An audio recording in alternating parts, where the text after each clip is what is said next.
Oh, I have a teacher voice. I hear you. I have a teacher voice. It is my pleasure to introduce Dennis DiGidio. He's a Rice Lake native. Interestingly enough, him and Jim grew up together, basically. So Dennis has worked in financial services all of his life, and then when he retired, he came back to little old Rice Lake.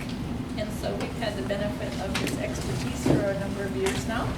And he's going to talk about planned giving. Okay, thank you, Dan. I look around and I see in the mirror some gray, and they recently, maybe a year ago, they changed the access to the Menards in Rice Lake to where you can no longer make a left-hand turn off from County O into Menards and Rice Lake. The guy got stopped by the police because he didn't recognize that he made the left-hand turn. And the officer was meeting a gentleman. He said, well, I'm not going to write you a ticket, but you're having some trouble driving. You're going to have to take a driving test. So he schedules the driving test, and he goes down, he does the driving test, and he gets through everything, including the parallel parking perfectly. And they get back to the station, and the officer says, you know, you seem to handle the car really well. He says, but I'm going to have to fail you. He says, fail me? Why? He says, you never once looked right at an intersection. He says, why would I do that? That's Martha's side.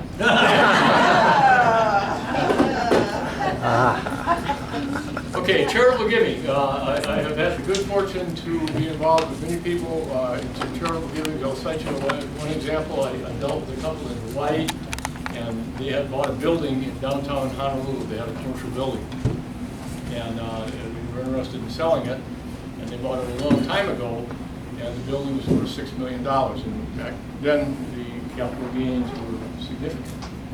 And the guy said, he said, I should have sold it a couple of years ago. He said, I could have gotten $14 million for it. And what happened was the Japanese stock market had collapsed. And with the collapse of the Japanese stock market, so went the real estate values in Hawaii. And he and his wife had already made gifts to their children and their grandchildren, so they were comfortable with that part of their giving. And what they decided to do was to put that building into a charitable remainder trust. And the charitable remainder trust would pay the two of them at that time, because interest rates were somewhat higher than they are today. The charitable remainder trust would pay to them 6.5% of the $6 million for as long as either one of them lived. And in addition to that, they got a pretty sizable charitable deduction because they were somewhat older folks at that point in time. That's some of the power of charitable giving. You can manage taxes, you can create some diversity in your own investments, some income streams for yourself.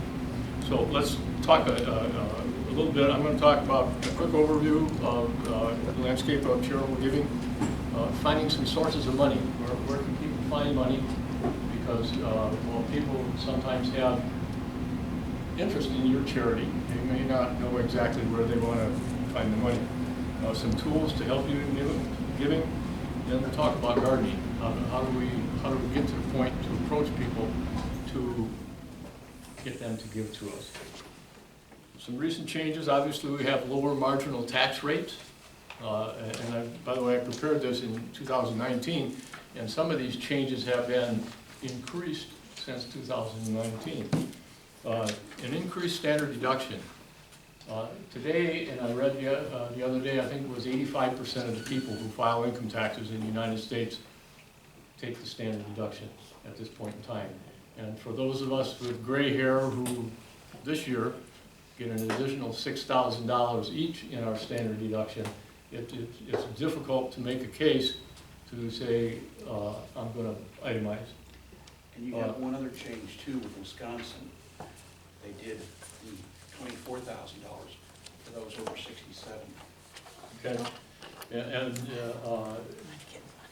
thank you for that. So Wisconsin has an additional change in the deduction. Lower interest rates and increased estate tax exemption. Who here knows anyone who's likely going to have to pay an estate tax on the federal level? I don't. I mean, I can remember back when, and the example would be Bing Crosby, when he remarried a younger woman. He put everything into her name so that when he died, she wouldn't have to pay and estate tax. Because back then, your spouse didn't get 100% tax deduction. And of course, she predeceased him. And then he had to pay an estate tax to get his own stuff back. What are some of the impediments we run into in charitable giving? Zero-sum thinking, okay? If I decide I'm going to give your organization $1,000, then because I only have $5,000 I'm going to give away, I have to take that $1,000 away from somebody else. And so that's one of the challenges that we have when we look for assistance, people with that kind of thinking, and that's fairly prevalent. I know that from experience with working with folks. Emotional appeal. Okay. The church, whichever church it is, whether it's the Catholic Church or the Presbyterian Church or the Mormon Church, they have a strong emotional appeal to their members to give. And so as we go out as a secular organization and look for assistance, we have to be aware of that and try to come up with reasons why they should include us in their generosity. Humanitarian crises, okay, a flood, a hurricane, a tornado. We had one go through Barron County, down through the Chautauqua area a couple of years ago. Okay. People are drawn to give into the Red Cross and other help organizations in those situations, and noble causes like fighting cancer. So these are some sources of places and some appeals that they have, and we, in looking to fund our organizations, we have to be aware of that and meet that challenge because they have a very strong pull, and so we need to be able to say what we can do. And so we have some positive things for the museum. Number one, we have a close and tangible organization. We are here on the ground in our area, wherever we happen to be, and we're visible to the people. We have friends and neighbors, and they see us and they recognize us. So we have that going for us. Involved and supportive of the school community. Okay? People who have children in school know when the children are coming to the museum for an event. And so that's a time to, if we can, increase our communication and our solicitation of donations. And involved in interactive community organizations. Who here is involved only with the museum that you represent? We all have. I personally am the quartermaster for the VFW.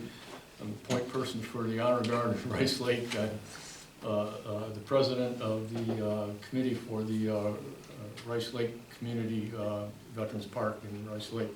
So I'm involved in other places in addition to helping once in a while here. So that gives us visibility, it gives us outreach, and it gives us credibility when we go out and solicit donations for our organization. Okay, what are some sources of money? Number one that we could think about is CD rollover. What do we do with the CD? Yeah, go ahead, what's the interest rate for the next year, or 6 months, or whatever it is, and they just roll the money over. Okay? How would it be if we went to the people and say, now Jim, you started this CD a couple of years ago with $100,000 and it's now up to $108,000. How about if you roll over $105,000 and give $3,000 to the museum? Does that work for you? Okay? And that's an approach that people are receptive to. The CD is there probably as a backup, just in case. It's not something I'm going to spend next week or next month or even next year. Change the dividend on a life insurance policy. We used to sell many years ago predominantly participating whole life insurance policies and term insurance and some other things. But those participating policies have dividends payable at the end of each policy year. And people will classically do one of two things with those dividends. They will either accumulate them at interest, which is effectively putting them in the bank. So they have the money set aside, the insurance company pays them interest on it, and the next year's dividend gets added to that. Or they will take and they will say, take that $100 dividend and buy me an extra $200 of death benefit. Okay? So when people get to be our age, and for reference I'm 76, and they look at where they are and where the children are, that insurance is not as critical to the family as it was 20 years ago. So perhaps they could take those dividend accumulations and say, why don't you take that and use that as a footprint in your giving to the museum this year. And then you can go ahead and keep, next year's dividend will be payable, and you can accumulate that, or you can buy some additional life insurance with it, whatever it happens to be.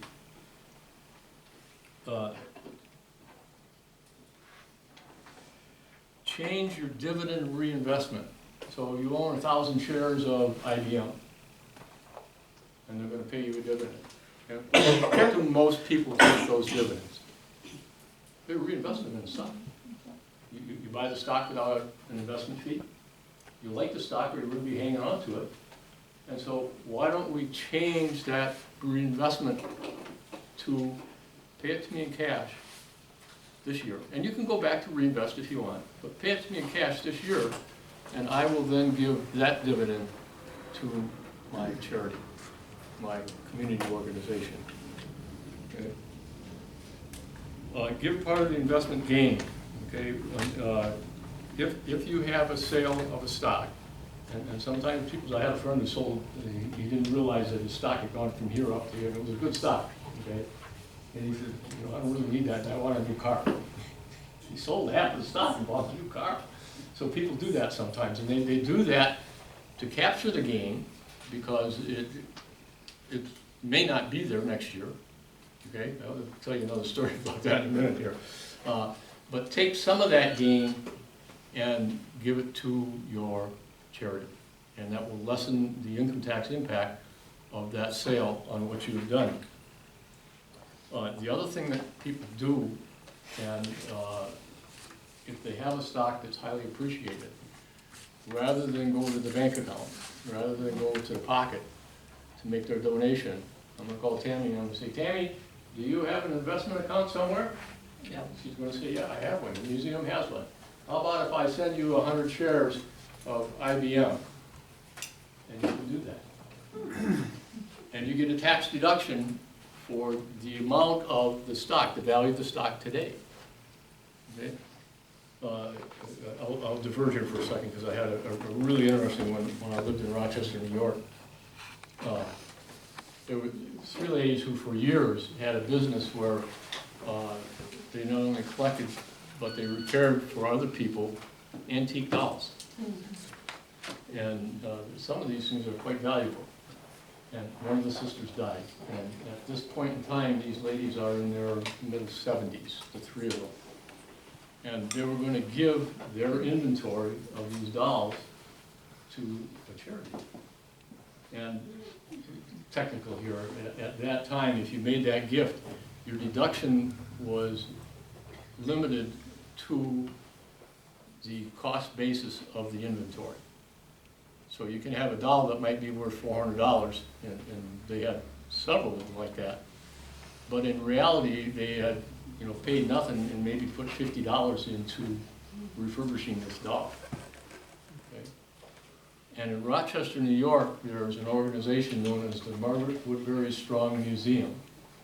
And one of the things that the Margaret Woodbury Strong Museum does is they have a historical doll collection. And because of the taxes, they were able to contribute that almost $15,000 worth of antique dolls to the museum. And because it was for the use of what the charity did, they got a 100% deduction on fair market value. So, all kinds of interesting stuff out there. All right, we'll get back on here. We talk about some of our tools chest. We're on the slide number 7 now. Qualifying charitable distribution. What does that mean?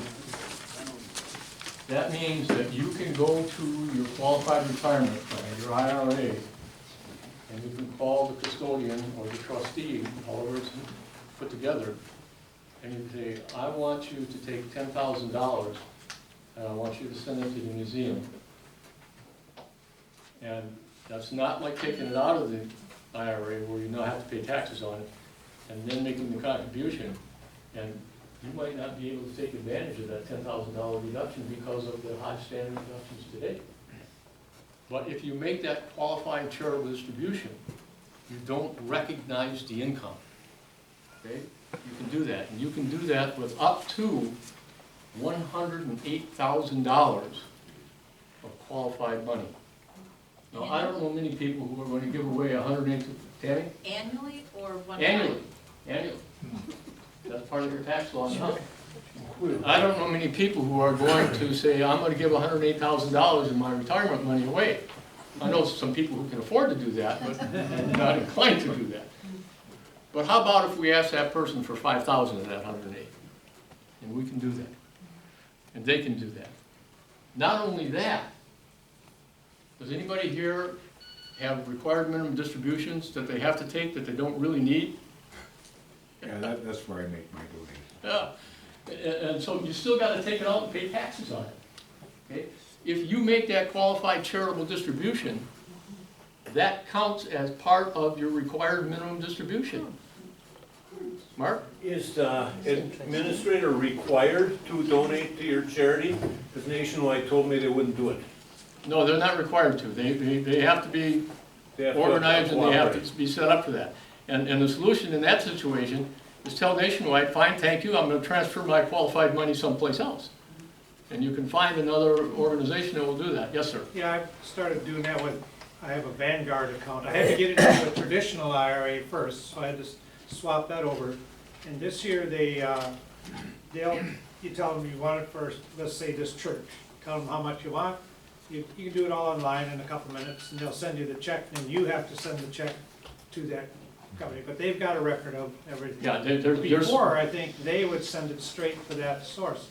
And in our little museum, I think last year we got 2 or 3 of those, and it's like, what's this check for? You know, but then now, oh wow, that's what it is. fun, huh? And so if you can think of a nice little way to suggest that to some of your members or whatever, and you might get some of that. Yeah, and I think the question is, you start with and say, you know, are you taking required minimum distributions? And you know, you look at the gray hair, and the answer is, yeah, we're taking required minimum distributions. Okay? Do you need all of that money, or are you just putting a chunk of it in the bank? Okay?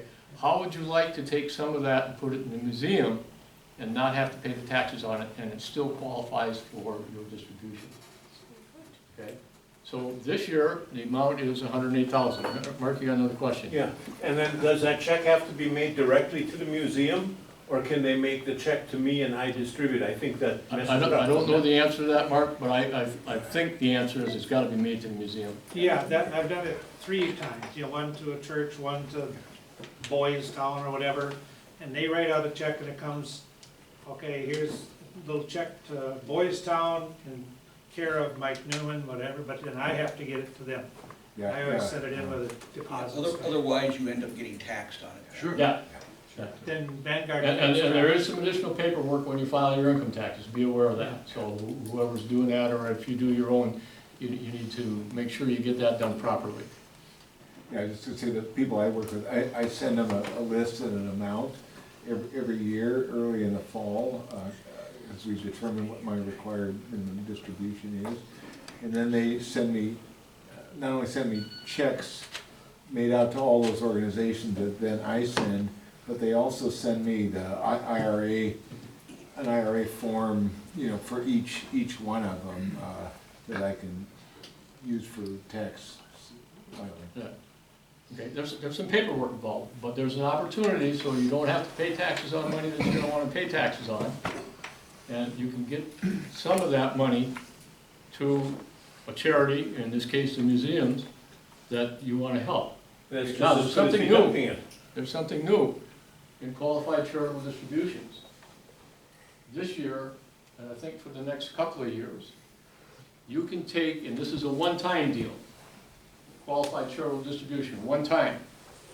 You can take up to $54,000 and you can contribute it to a qualifying charity for the purchase of a charitable remainder fund. I'm going to give the charity this money. I'll do round numbers. I'm going to give the charity this $50,000, and they're going to pay me, in my case, because I've had this conversation with the Thrivent financial charity over there. They will pay me on a charitable remainder unit trust for as long as either I, Kathy, live, 7% a year, up to $50,000. Okay? Not only that, it qualifies for your required minimum distribution. You can't carry it over. If your RMD is less than that amount, you can't carry it over.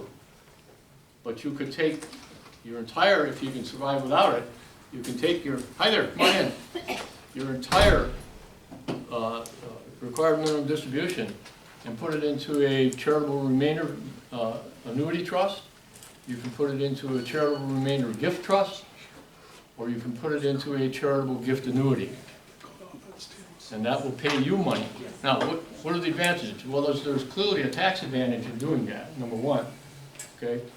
Number two, as we age, sometimes we look at our investments and we say, you know, I've got 70–80% of what I have in equities. And we invest in equities for the long term. Okay. When you're 75 years old, what's the long term? It's not 20 years anymore, is it?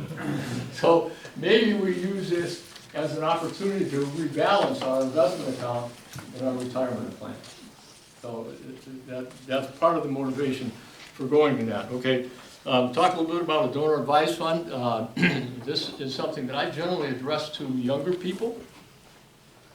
I was fortunate enough to have good income when I was working as a not a young man, but still not yet a retired guy. And we put quite a bit of money into our donor advised fund. I give the money to a qualified charity.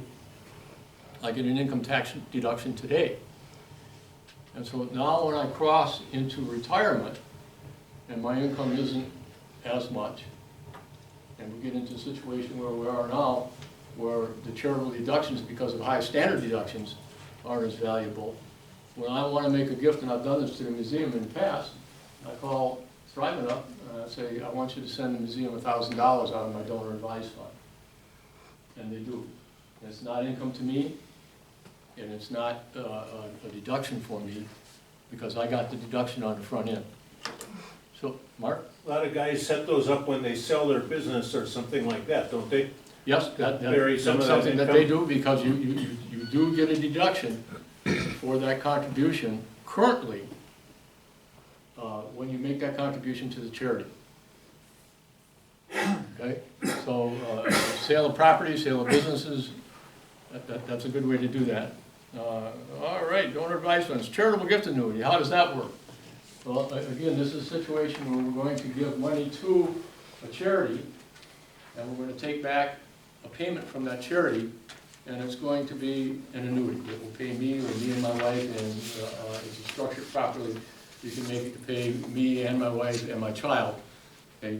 Depending on the ages, the amount of the payout will be increased or reduced. And then when the last beneficiary on that charitable gift annuity passes, the balance in the fund goes to the charity. In my case, what I've done is I have provided for a chunk of money, not huge money, but some money to come to the museum, some money to go to my church, and the charity in this case wants a piece of that because they're at risk for guaranteeing the income payments to you. Charitable remainder trusts, again, they work very similar to a charitable gift annuity, except it's going into a trust that is paying you during your lifetime, and then the proceeds remaining in that trust at your death will be paid as you had directed. And again, charities who do handle this in the state of Minnesota, where I have most of my experience with this, the charity was required to have $100 million in total assets in order to be able to make these guarantees. Now the other one is a charitable lead trust. How does that work? I'll give you an example.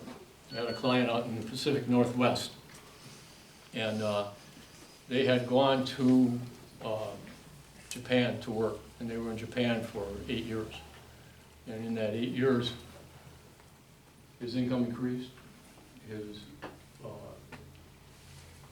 social network increased, And they have rented their house in the Pacific Northwest while they were in Japan. And so when they came back to the United States, they didn't feel like they fit in that neighborhood anymore.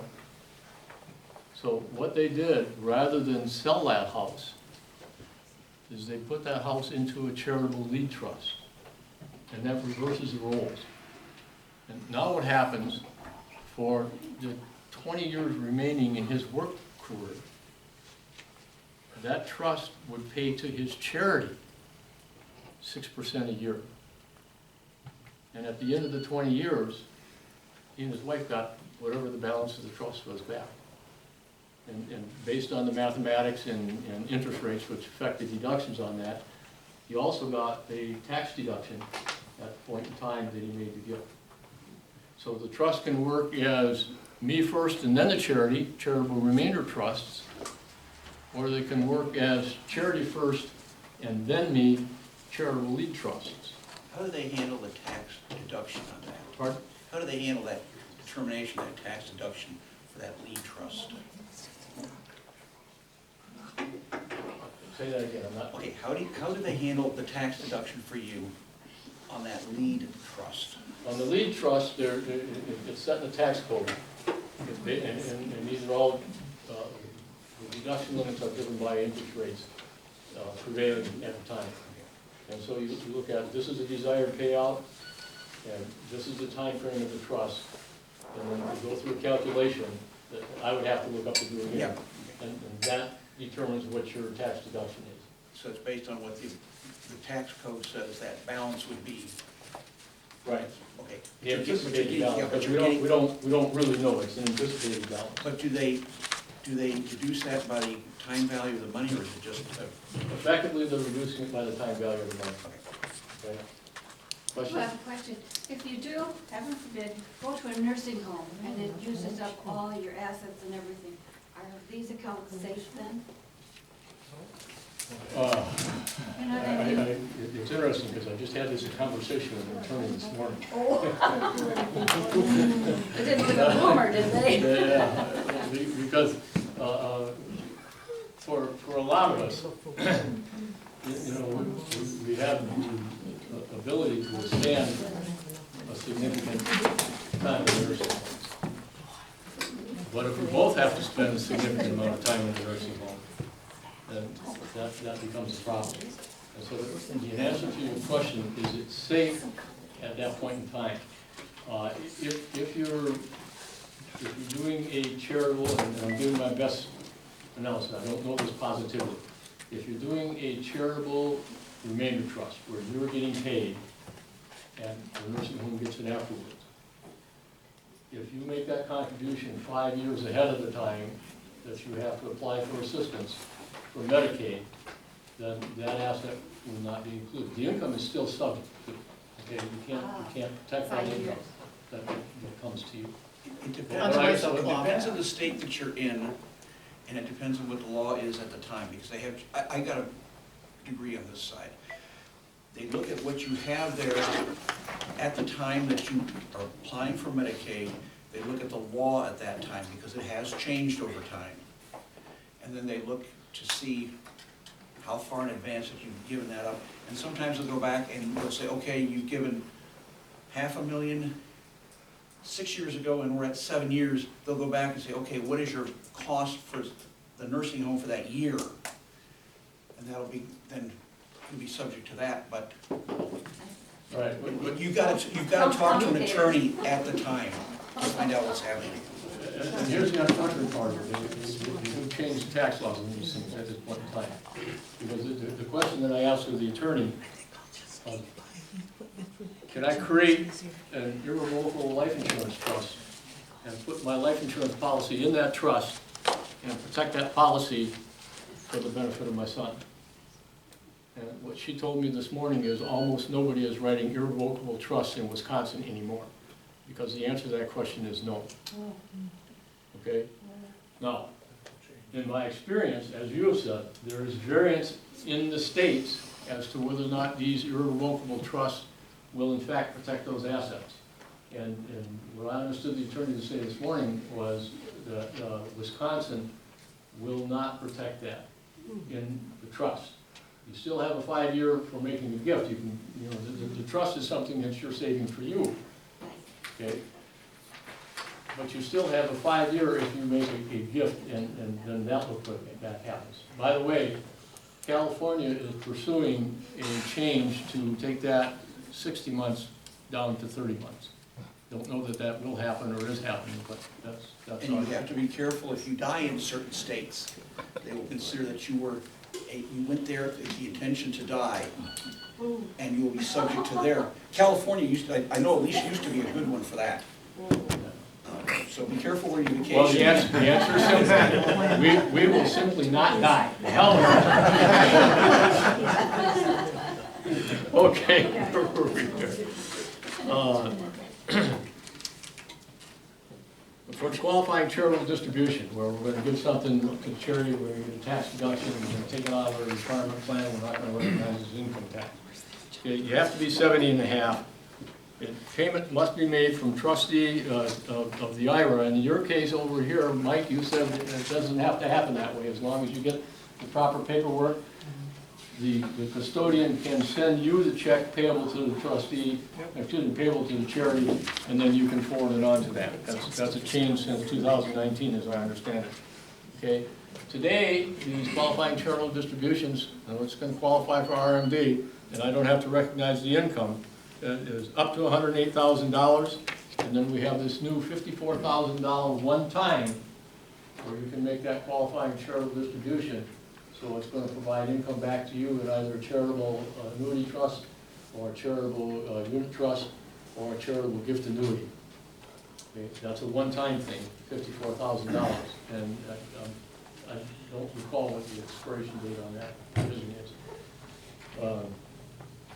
Donor advised fund, we talked about this a little bit before. This is where I'm going to take money and I'm going to contribute it to a qualifying charity, and then I can make a request of the charity to make a payment to my other charity. In this case, Trident Financial made a payment to the Barron County Historical Museum.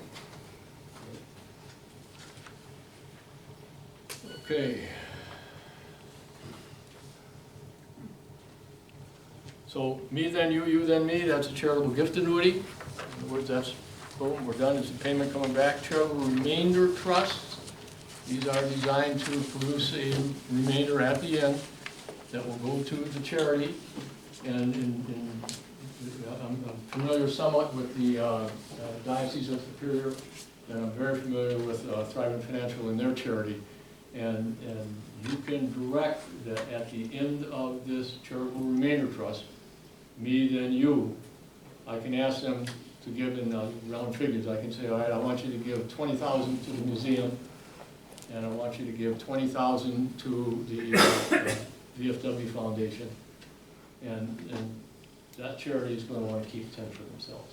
That's when you're ending it. That's when you croak and you're done getting your share out of it. Okay. In charitable lead trust, we just talked about them, where we're going to pay the charity and take it back. Okay, we'll talk a little about gardening. One of the things that people are reticent to do when they don't do well is make the ads. Okay? I'll tell you right now, I'm sitting on 600 pair of socks. I don't want them. We started a charitable drive in Rice Lake, the Veterans of Foreign Wars, where we asked for donations of socks, and it was sock it to me. Okay? Where we were going with this. And the charity, Compassion Closet, which is in Rice Lake, has been informed that they're going to shut down. May 31st, they're done. Okay, so we made the ask. We asked for 400 pair. We got 600. Okay, so I'm finding some places where we can give some. I had to go through and sort them, and I had 40 pair of toddler and infant socks. Really cute stuff. Nice. And there was a charity just up the street from the VFW in Rice Lake, and I gave those infant and toddler socks to them. but I still have 600 pair of socks left. By the way, I did talk to I'm waiting for a callback, Mark, on your suggestion. And then I've got another one to back up Yeah. for you.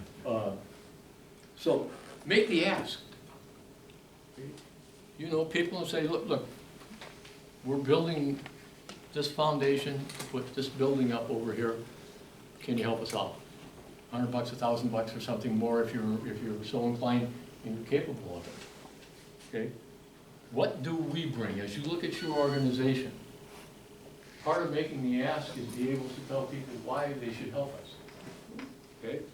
We bring community. We bring continuity to the community over time. Charity, we do good to help our fellow citizens. Speak to the joy of your project. I tell you, the first time I encountered this place over here, and I moved back here 16 years ago, and I knew you were here, but I had never had any interface with you. And I walked the grounds, and the people who volunteer here, I mean, they really have a good time volunteering here, and they give to the people who wander around to the place. And that is infectious, and we should be able to carry that to the people that we're talking to about supporting our organization. And plant the seeds of giving, okay? Some today, some tomorrow, okay? So I want to leave you with 3 questions that I asked people when I was working. And we're doing planning, we're doing financial planning long term. Number 1 question, you can write these down if you want. What do you have? Take an inventory. I don't need to know how many pair of socks you got, but we need to know most of it. What do you have? When we talk to people like Mark, and Mark's got kids and grandkids, and great-grandkids, Mark, yeah. Okay. A lot of times their thinking stops there. Okay. So what do you want for you? Because you've already thought about your kids and your grandkids. I know people who are reticent to spend money on things that they would like because they feel like they're stealing from their children. Does anybody know someone like that? Huh? I buy something and I think it's good quick to my wife and she gets mad at me. I said, don't worry about it, I'm spending Larry's money. That doesn't always go over very well. Okay? What do you want for you? Be honest with yourself. Be generous with yourself. That's the second question. What do you have? What do you want for you? And the third and most important question is, whom do you love? I love my wife. Sometimes she doubts it, but I love my wife. And I love my son. I don't have grandchildren or greats or anybody else out there. The nieces and nephews that I have that I like are all doing at least as well as I am or better. The ones that I don't like don't deserve it. But I love my church. And I love my community. I have a certain amount of restrained love for the museum. Okay. You could open up that basket a little further. It's coming, Mark. And so, when you get the answers to those questions, then people talk about wills and trusts, and we've talked about some of that now. Okay? Those 3 answers are your plan. Everything else that happens around it is noise. Okay? My job as a presenter here, the attorney's job, your financial planner's job, is to help you manage the noise to give you the results you want from your answers to those 3 questions. And I hope that your organization, in my case the museum, is part of the management of that noise as you pass through life. I want to thank you for your time, and so... So, I liked your example of giving your collection, the lady sisters that had the dolls, but you have to find a place that wants those, right? Yep, and it has to be part of what they do is their Yeah, business. and so I'm going to put this out here. I have a collection that one of you may want. How about $15,000 worth of Beanie Babies?